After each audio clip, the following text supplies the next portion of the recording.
G20 के लिए दिल्ली तैयार है। दिल्ली सज धज कर सबसे अहम समिट की गवाह बनेगी। हमारे सहयोगी राम किरकर की एक खास रिपोर्ट भी आपको दिखाते हैं।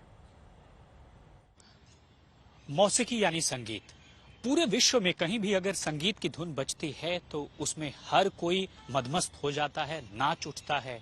और यही संगीत की ऐसी भाषा है जो कि यूनिवर्सल है, यानी जहां कभी किसी भी क्षण देश विदेश किसी कोने में आप संगीत सुनेंगे तो सिर्फ और सिर्फ आपको शांति और खुशी का भाव ही याद आएगा। और इसी भाव को दर्शाते हुए एयरपोर्ट के ठीक करीब आप देखेंगे कि जो गोल चक्कर है, उस गोल चक्कर पर आपको एक ऐसा स्कल्पचर मिलेगा, ऐसी मूर्तियां मिलेंगी जो सिर्फ और सिर्फ स्क्रैप के जरिए बनाई गई हैं। और इन मूर्तियों में जिस भाव की मैं बात कर रहा था, कुछ ऐसा ही भाव दिखाया गया है। अगर आप तबला वादक को देखेंगे तो बहुत हृदयंगम तरीके से वह तबला को बजा रहा है और ऐसा लगेगा आपको कि संगीत से उसी उठी हुई धुन को पिरोते हुए जो सितार वादक है उसे आगे बढ़ाता है। और बीच में आप देखेंगे कि एक महिला है जो कि इस पूरे जो कह सकते हैं मौसीकी है उसमें पूरी तरह से डूबते हुए अपने भावों को प्रदर्शित कर रही है। तो हारमोनियम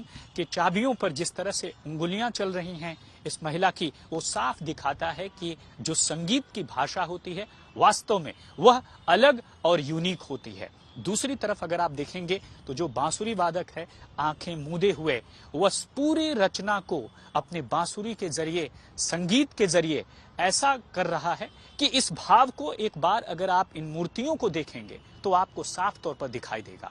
खास बात यही है कि जो गमले, जो पेंट या फिर जो ऐसी चीजें जिन्हें हम और आप खराब समझते हैं, यानी जो वेस्ट होते हैं, ट्रकों के जो टायर होते हैं और साथ ही साथ जो उनके वेस्ट पार्ट होते हैं, उन्हीं का इस्तेमाल करके इन मूर्तियों को बनाया गया है। दरअसल संगीत की जो सार्वभौमिक भाषा और सार्वभौमिक भाव है, कुछ ऐसे ही अलग अलग गोल चक्कर पर उसे प्रदर्शित किया गया है ताकि G20 के डेलीगेट्स जब यहां पर आए तो उन्हें इसी भाव का ज्ञान हो, भान हो।